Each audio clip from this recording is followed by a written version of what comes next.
మీకు సల్వా జుడుమ్ అనే కాన్సెప్ట్ తెలుసా? ఇది ఛత్తీస్‌గఢ్‌లో ఫేమస్ అయిందనమాట. అక్కడ ఎవరైతే మనకి ట్రైబల్ యూత్ ఉన్నారో వాళ్ళని నక్సలిజాన్ని ఎదుర్కోవడం కోసం ఈ సల్వా జుడుమ్ అనే కాన్సెప్ట్ పట్టుకొచ్చాం. అయితే 2011లో సుప్రీం కోర్ట్ దీని మీద బ్యాన్ విధించింది.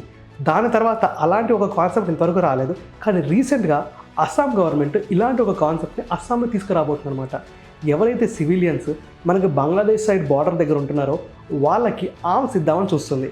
సో ఎవరైతే మనకి బంగ్లాదేశ్ ఇంట్రూషన్స్ వస్తున్నాయో, లేదంటే బంగ్లాదేశ్ మనకి మైగ్రేషన్ వస్తుందో, లేదంటే అక్కడ ఏదైనా యాక్టివిటీస్ జరిగినప్పుడు పీపుల్కి డిటరెంట్గా ఉండాలి, అంటే వాళ్ళను వాళ్ళు కాపాడుకునే పరిస్థితుల్లో ఉండాలి. సో వాళ్ళకి ఇలాంటప్పుడు ఆర్మ్స్ అనేది ఉండాలని చెప్పి అస్సాం గవర్నమెంట్ భావిస్తుందన్నమాట.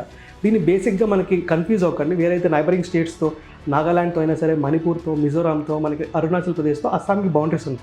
సో అక్కడున్న పీపుల్కి ఆర్మ్స్ ఇవ్వట్లే, ఓన్లీ బంగ్లాదేశ్ బార్డర్ దగ్గర ఉన్న వాళ్ళకి మాత్రమే ఈ ఆర్మ్స్ ఇవ్వాలని చెప్పి అస్సాం గవర్నమెంట్ అనుకుంటుందంట. అయితే దీనివల్ల మెయిన్గా ప్రాబ్లం ఏమేంటి వస్తుందంటే విజిలాంటిజం. అంటే ఏంటంటే ఇప్పుడు సపోజ్ ఒకరికి ఆర్మ్స్ ఇచ్చి మనం వాళ్ళకి ట్రైనింగ్ ఇచ్చామనుకోండి, సో వాళ్ళు ఏదో ఒక రోజు స్టేట్కి వ్యతిరేకంగా వెళ్ళే ఛాన్సెస్ ఉంటాయి. ఇప్పుడు సల్వా జుడుమ్ కాన్సెప్ట్లో కూడా అదే చూసాం. ఫ్యూచర్లో ఎప్పుడైనా కూడా ఈ యొక్క మనకి సిఆర్పిఎఫ్ అయినా, సిడిఎస్, మనకి ఏదైనా వేరే పోలీస్ ఫోర్స్ అయినా, లేకపోతే పిఎస్ఎఫ్ అయినా, వీళ్ళందరూ కూడా స్టేట్ కింద పనిచేస్తారు. కానీ ఇట్లా మనం అంటే సివిలియన్స్కి ఇట్లా ట్రైనింగ్ ఇచ్చామనుకోండి, వాళ్ళు చేయి దాటిపోయే ఛాన్సెస్ ఉంటాయి అన్నమాట.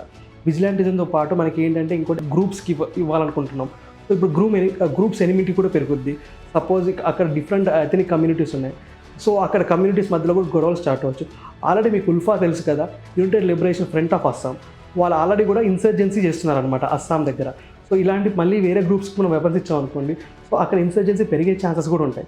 దాంతోపాటు మనకి ఇంకేంటంటే గ్రే మార్కెట్స్లో ఈ వెపన్స్ వెళ్ళే ఛాన్సెస్ ఉంటాయి.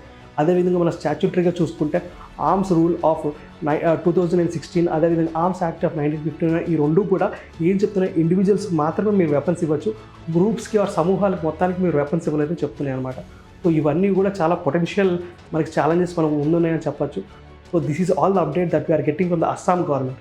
అయితే ఇలాంటి యొక్క సిచ్యువేషన్స్లో మీ యొక్క ఒపీనియన్ ఏంటి? అంటే అస్సాం అక్కడ బార్డరింగ్ స్టేట్స్లో ఉన్న పీపుల్కి వెపన్స్ ఇవ్వాలా వద్దా? So please try to comment in the comment section, and for more such content please subscribe to Arc Reflection IAS. Thank you.